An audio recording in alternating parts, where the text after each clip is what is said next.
Hello, Matt. Hi. Our second clip. All right. In the first clip, we described, we gave a background to Megiddo, the location, the importance, strategic importance, a little bit about the history of excavations, mention of Megiddo in historical records, and then we described our own method. You know, we have been working here for a long period of time together now, so we gave this introduction. And now we need to really dive into the archaeology and history of Megiddo step by step. Okay. And we start with the early days, with the early years. We know from the finds at Megiddo that settlement here started very early, probably in the Neolithic and the Chalcolithic, and you'll be speaking about it later. But the first major phase, also from the point of view of archaeology, of construction and what we find, is in the early Bronze Age. Give us some background to the early Bronze Age. Sure. First, let me point out that we are here in what we call Area J, which is a very nice situation for me because I started here, my archaeological career began here some 25 years ago. I remember exactly the spot. That's right.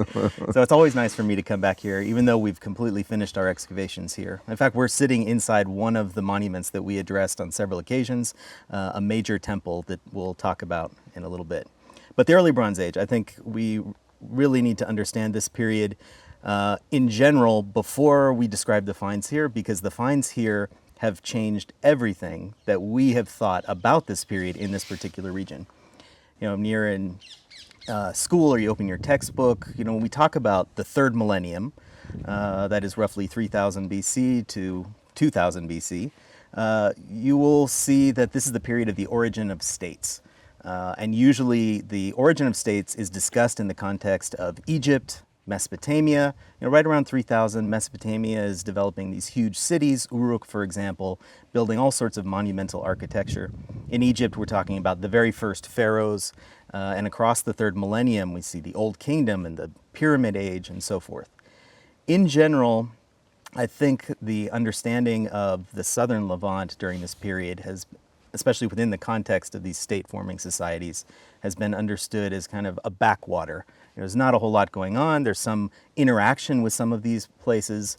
And in fact, especially in the first part of this, the connection with Egypt is important. But we see that Egypt doesn't really maintain its interest in this particular area. And because of this change in Egyptian interest in the area, the academic point of view has always been, this is not a really happening place during the third millennium. Now, if we kind of zoom in a little bit more, there's a lot we can say, of course, about the early Bronze Age. We generally divide it up into three periods: early Bronze Age 1, 2, and 3. But those periods are very and the different. intermediate Bronze Age later. Yes, we'll also talk about the course. intermediate Bronze Age, which is intermediate between the early Bronze and the middle Bronze. Between the two urban periods. That's right, that's right. Overall, I think most people would describe the early Bronze Age here as kind of the first urban phase of the region, and I think through discussion of some of the monuments here, we'll get a good sense of that. Great. So the University of Chicago, they were in fact first of all, they opened all this for us. Right. I mean, Yeah. without them, we would not have been able to dive into the early Bronze Age from the surface, because in some places, the early Bronze Age is like, 15 meters down. So Right. it's impossible. And they were kind enough to open the scene for us. And they were the first, in fact, to excavate and uncover these wonderful monuments from the early Bronze Age. Tell me a little bit about the University of Chicago and their finds. Sure. I think the first point that you made is a really, really important one before we start to think about the early Bronze Age at Megiddo. Chicago exposed so much here of the inner, earlier parts of the Tel that we will probably overemphasize Megiddo, in the sense that no other site in the region that became important and stayed important for thousands of years to become a giant Tel, nobody can excavate there. I mean, without years and years and years of excavation. So Megiddo is really the only site that we have early Bronze Age remains, extensive early Bronze Age remains. So we'll come back to that as we Especially talk for the about beginning of the early Bronze Absolutely. Age. For the early Bronze 3, perhaps we have some We have more. a few other sites, that's right. Sure. So, University of Chicago, they've excavated this particular area in two stages. The first stage was on the far eastern side, where they dug a not small trench all the way down to bedrock and achieved the full stratigraphy of the site. Which is unbelievable to watch even today, to look at even today. It really is. If you stand on the northern observation platform and look down into this and you see just all of Megiddo vertically before you, it's really impressive. And there they exposed the first remains of the early Bronze Age, in particular coming down first upon a palace-like structure, which dates to the early Bronze Age 3, and below that a small temple dating to the early Bronze Age 1. Now this small temple is rectangular in shape. It was entered from its long side, so it's often called a broad-room temple. It's very well known. If you open a textbook on the early Bronze Age, this is the temple that you will see. They were very happy with the results here, so they moved into the Tel a little bit farther and tried to duplicate this again. Fortunately or unfortunately, World War II happened and they stopped excavation right as they got down to the Middle Bronze Age 1 and started to remove it. Now this is a huge opportunity for us, of course, because we could pick up where they left off and essentially duplicate the early Bronze Age stratigraphy, and that's more or less what we tried to do. Before we dive into our own excavations and the results at Megiddo here, which, as you say, changed much of what we knew before about the site and beyond, I think that I wish to ask you the following question. Put for me, please, Megiddo in context of the Western Valley. Good. Yes, for the early Bronze Age, we see a fairly interesting pattern of settlement in the western Jezreel Valley. In fact, over all of the Jezreel Valley, that kind of sets up the framework for what we're going to look at here. First of all, early Bronze Age 1 is arguably one of the most extensively settled periods in the entire Jezreel Valley. Dozens and dozens and dozens of sites. Yeah. And this we is speak a lot very about special. Iron Age and late Bronze Right. and so on, but the big thing is the early Bronze one. Yeah, you know? it's crazy that we don't have the same settlement pattern until the Roman period. Yeah. And really, I mean, we know just across the street from us to the east is a site we call Tel Megiddo East, Which we excavated. which we've excavated over 3 seasons. And it's essentially, it's so close that it really feels like it's part of Megiddo during the early Bronze Age 1. But there are probably 5 or 6 other sites within a few kilometers. And then if you zoom out, you just see dots representing sites all across the western Jezreel Valley. I think because of the springs. Yeah, that's along, right. Along the fault in the Western Valley. Yeah, that makes a lot of sense. And new sites are being found every day. Just 2 weeks ago, they found a new early Bronze Age 1 site about 2 kilometers south of here, and another one just last year, just 3 kilometers in the other direction. So it's everywhere. But things change very dramatically as we transition to the EP2/3 period. From the beginning of the early Bronze to the major phase of the urban early That's Bronze. right, that's right. Things change very dramatically. There are really only about 3, 4, maybe 5 sites, and they all have very distinctive features. They become fortified, as far as we can tell, and they become geographically located at specific points in the valley that seem to appear like they're controlling roads in and out. So there's Megiddo on the road to the west, there's Afula on the road to the east, there's Tanakh on the road to the south, and a few other smaller sites. But it's a much less densely settled period. As far as I see this, I think that we need to speak now about 3 phases. In the history of the site in the 3rd millennium BC. We need to speak about the beginning, I suppose, and even break it into 2. The early Bronze 1, the very beginning of the early Bronze Age in the late 4th millennium BC, then the main phase, the main urban phase in the country, perhaps not so much important here, but still, of the early Bronze 2 or 3. In the first half of the 3rd millennium, and then we have to say a few words also about the intermediate Bronze Age. This phase of break of urbanism in the second half of the 3rd millennium, that is to say between 2500 and 2000 BC. And then, of course, we'll continue with the Middle Bronze. So tell me a little bit, Matt, about the earliest temples which we excavated also. I mean, Chicago started, but we shed light on their date and layout of these earliest buildings. Right. The 2 earliest temples that we have are sequential, and they date to the middle phase of the early Bronze Age 1B. So let's say roughly 3300, 3200 BC. They're fairly simple affairs. I mean, they're small in the sense that each is probably 5 meters by 10 meters. As I said before, they're entered on the long wall of a rectangle, so they're broad. They have inside flat stones, in one of them kind of up against the walls, and another one kind of down the axis of the building. These were once understood as pillar bases, and they could be, but we'll have reason to talk more about those when we get to the next phase here. In at least one of these phases of temples, there was an approach from the east along a stone pavement, and the pavement was actually very unique and very exciting because it has this graffiti on it. It's a little bit more than graffiti. It feels as informal as graffiti, but it seems to be tackling pretty esoteric subjects. There are some images of animals attacking other animals. There are images of humans doing ritual things, for lack of a better word. Some of them are dancing, some of them are holding interesting sticks or swords. In a couple of them, there's some image of a moon behind the person, and so forth. So you really get a sense that there's some sort of cultic activity related to the pavement as well as the buildings. It's worth also mentioning that there are some images on these stones that seem to parallel similar imagery in Egypt.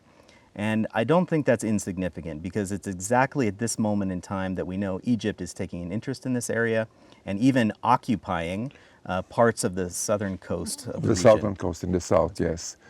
Yes, this is extremely interesting. Of course, it has to do with the cult in the early Bronze 1B, but with all due respect to the early temples, the big story is the Mammoth temple at Megiddo that we excavated. In fact, Chicago had only one wall of it, you know. That's right. But we exposed it, and it's really an amazing building, a unique building in the entire ancient Near East, I suppose. Absolutely. Tell me about it. Sure, I'd love to. This is my favorite topic. I know. So these earlier temples we were talking about, exposed by Chicago, there was, when we arrived here in the 90s, we saw this curious feature. There's a wall overlying the back of one of these temples that disappears below this building that we see here. Yeah. And this was immediately interesting. Some small probes at first kind of tried to see some floors related to this piece of wall and determined that it was also early Bronze Age 1B, roughly 3,000. Yeah, here we are before. radiocarbon dated. That's right, radiocarbon at 3,000 BC. So we need to say that we are in a situation that we are here in the early Bronze, at early Bronze Megiddo, radiocarbon dated for both the Mammoth building that we are going to speak about and this building, so the next phases, and in a way also including this one. That's right. This is going to be kind of our first introduction to something that we'll come back to in every episode, the intensity of radiocarbon chronology that we have at Megiddo that really provides a backbone for our work, but should provide a backbone for excavations. The ruler for the entire region. That's right. We are the ruler. Right. Okay, let's go back to the temple. Right. So this particular piece of wall was of interest. We were able to date it almost immediately. But in order to see where this wall was going, we had to excavate within the standing monuments, the very important standing monuments that are on the brochure of the national park, right? These are monuments that every tourist comes to see. So we had to work very carefully in and among these later monuments, make our discoveries, and then put the earth back. So there's not a lot, unfortunately, to see of what we had done. But I will describe it for you in great detail. And short. And short. First, we were able to decipher over a couple of seasons that this piece of wall, in fact, continued for some 50 meters across the site. Incredible. And I should tell you that this is not just a regular wall. This thing is 3.5 meters wide. It's made of stone that no one person could carry, and stands in stone about as tall as me. On top of it, evidence for some mud bricks, so we know that the structure was even higher. Sure. We also saw in those first couple of seasons that it's not just one wall. There were 2 of these walls just like this and a third one that was slightly smaller. And in between them, parallel by the way, in between them, the remains of thousands and thousands of bones. Animal bones. Animal bones, that's right. In the corridors. That's right. And not just garbage like from dead animals. This was like fine meat. We're talking about the forelimbs of animals, the really meaty, juicy parts that everyone would love to eat. It was quite clear studying the remains that these were the remains of animal sacrifice. The offerings. Offerings, right. So this was our first clue, in addition to the fact that we were in an area that has temples both before and after, that we were dealing with a cultic structure. A few more seasons go by, and we're able to determine where the inside of the building is and expose that. And what we found was one of the most shocking things that I can imagine, in the sense that we're in such a remote period of time. I couldn't believe the things that we were finding. And let me try to describe those for you. First of all, our overall understanding of the building is something that's 50 meters by 22 meters. It has corridors in the back that were probably parts of stairwells. In the main room, the sanctuary, we had these 12 huge basalt tables. Some of them are circular. Beautifully cut. Amazing. Some circular, some rectangular. The circular one that we were able to see was 1.6 meters in diameter, perfectly measured any way you check it. In the just off center, inside of the circular one, a bowl was carved, which was really surprising, and I think probably gives us one of our only clues to the type of things that were going on in this building. It's off center, so we suppose that something else sat on these tables and needed a liquid or something else to do with the bowl. Yeah. I know that's vague, but we don't have a lot of evidence for what's Vague going and on. creepy. Vague and creepy. These tables are each about a ton each. And there's no basalt here. No, you have to go well off the site to find the basalt, especially of this particular quality. Otherwise, as you can see from the images that we're showing you, the building is symmetrical. It has a central axis. It's also entered like a broad room style, like the earlier temples, but 7 times as big as the temple it replaced. Opposite the entrance was some kind of mud brick and stone altar, which is in fact where you started your career. That's right. I remember you very well. The first 2 weeks of my excavation here as a volunteer, we came down upon this mud brick structure. And That it's was well great. recorded in pictures. That's right. More amazing, I would say, than the size of the thing, which let me just say right now, is as big, if not bigger, than the biggest contemporary temples at Uruk in Mesopotamia. Other than that statistic, no other structure from that entire millennium even comes close. And some of the structures of later millennia are also dwarfed by this thing. So size is important, but it's not the most crucial thing here. We discovered that they were laying out this building in a very specific way. We were able to show that they were using a unit of measurement, 52.5 of our centimeters, but using that in blocks of 6. And these groupings of 6 were influential or in fact determined how the rest of the building was laid out and constructed. First of all, one of these modules was the width of the door and the width of the altar itself. So right along the axis. And then that sort of creates 2 conceptual wings of the building, each 7 modules by 7 modules, perfectly.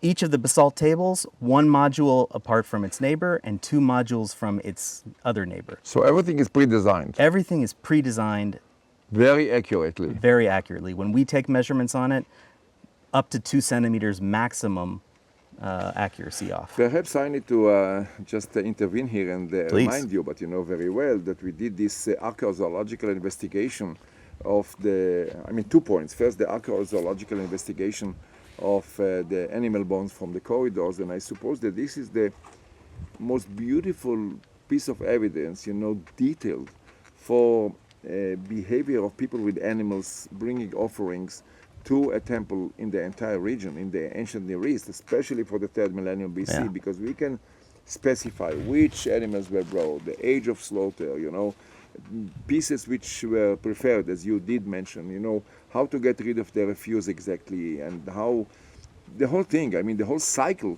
of animals in a temple, we have the evidence from here. This is really wonderful. I wish to ask you, Matt, tell me a little bit about the okay, you described, the structure of the building, but I wish to zoom out. Tell me a little bit about the significance of this huge temple for understanding the very early stage of urbanism, urban life, city-state formation perhaps, in Canaan. First of all, this temple is unique as far as we know so far. I hope it's not. When other sites are excavated, I hope that this becomes the common. When the Messiah comes. Right. Second, it stands out in a very strange way.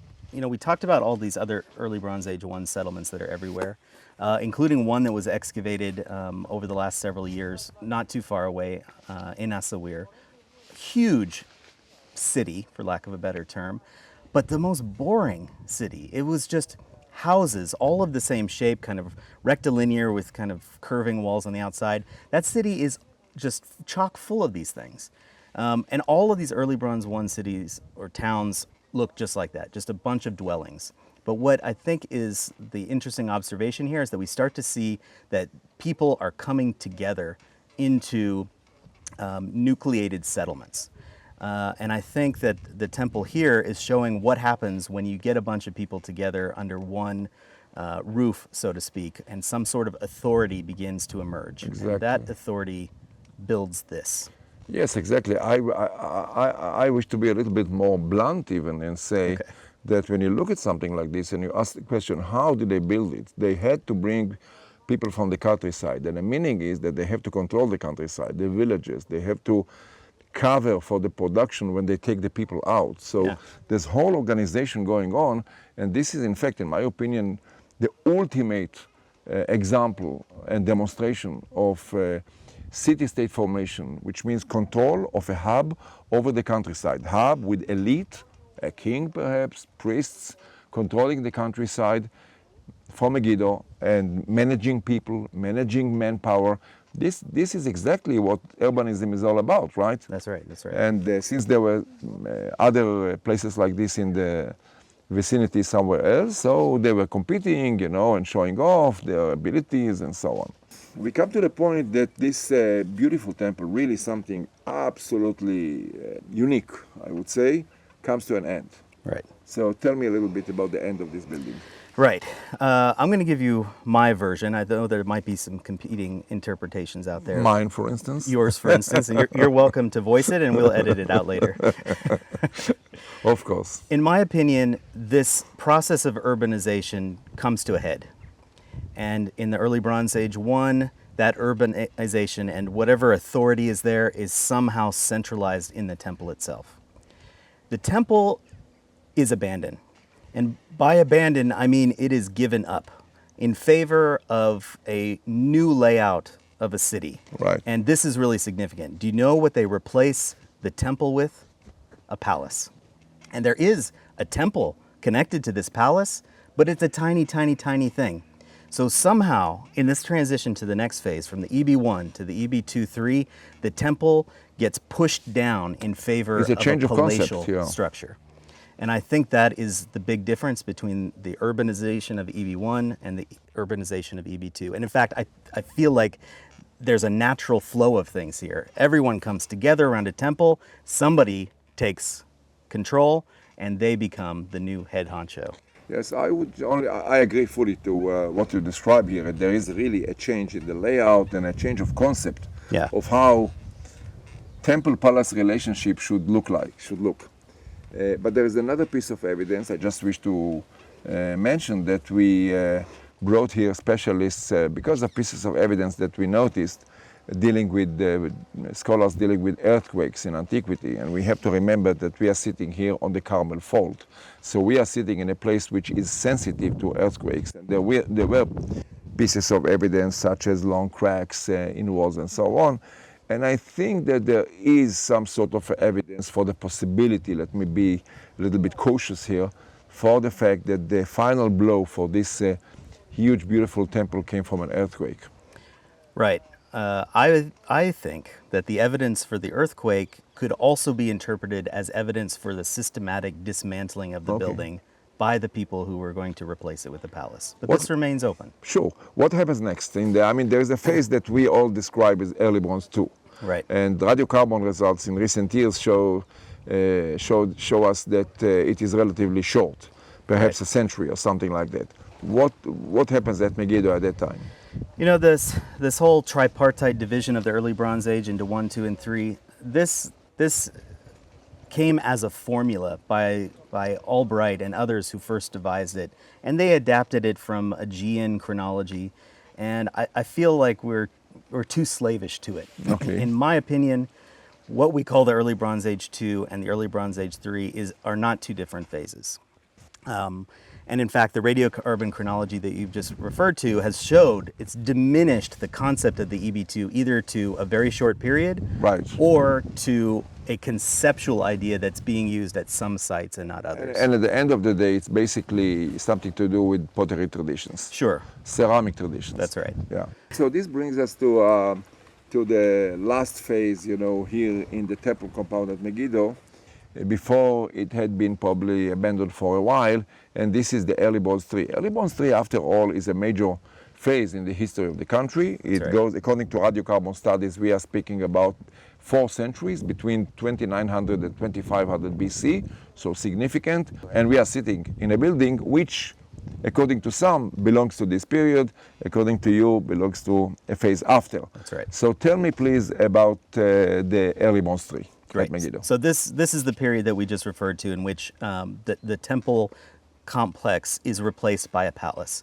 And we have a couple of different ways we can interpret the architecture here, but let's start just by saying that Chicago unearthed the palace on the edge of the mound, and as we excavated in this direction, we found what is probably the continuation of that palace, or at least an elite compound that is adjacent to and Right. connected to it.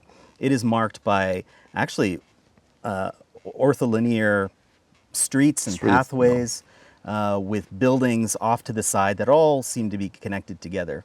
And they seem, on one hand, to be houses, maybe elite houses, but on the other hand, also to show evidence of kind of strange activities. In one building, for example, we found dozens and dozens of fragments of small bowls that were used as lamps using a very distinct kind of fabric. What were they doing there? I don't know. In another building, we saw that the floor was paved with very bright red, shiny pottery that was imported from the Jordan Valley or the northern Jordan Valley.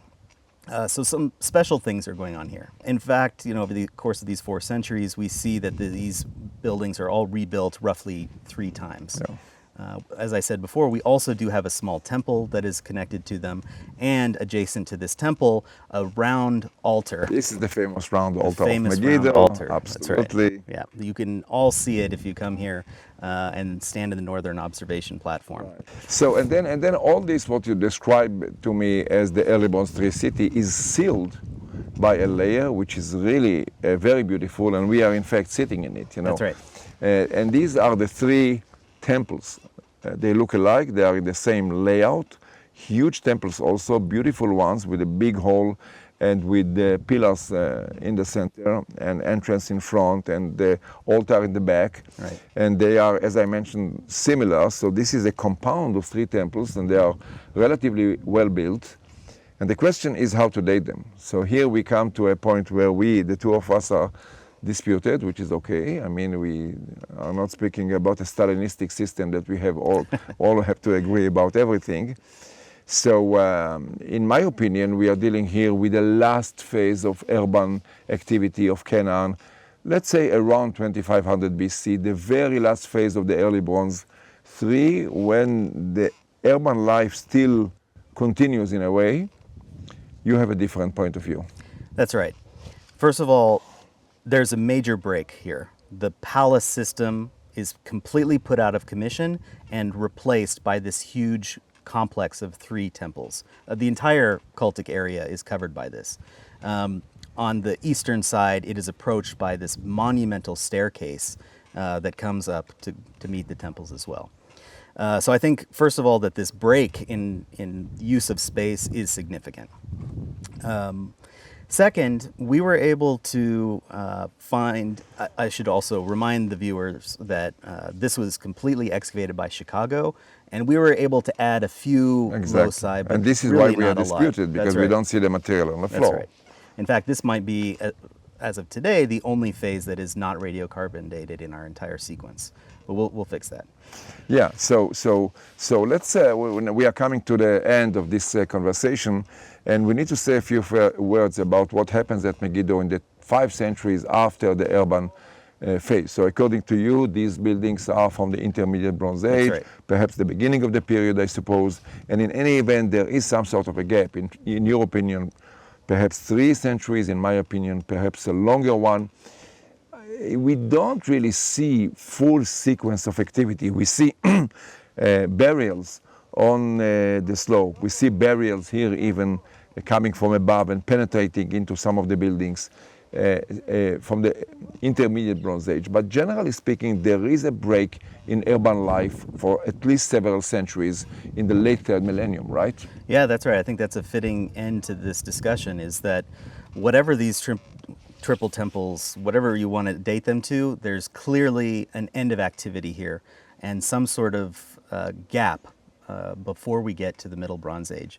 And I think we're really seeing the end of that first urban experiment of the early Bronze Age, of the 3rd millennium. And it'll be interesting to try to discuss how Megiddo recovers from this. Absolutely. And this is the next phase of our discussion. That's right.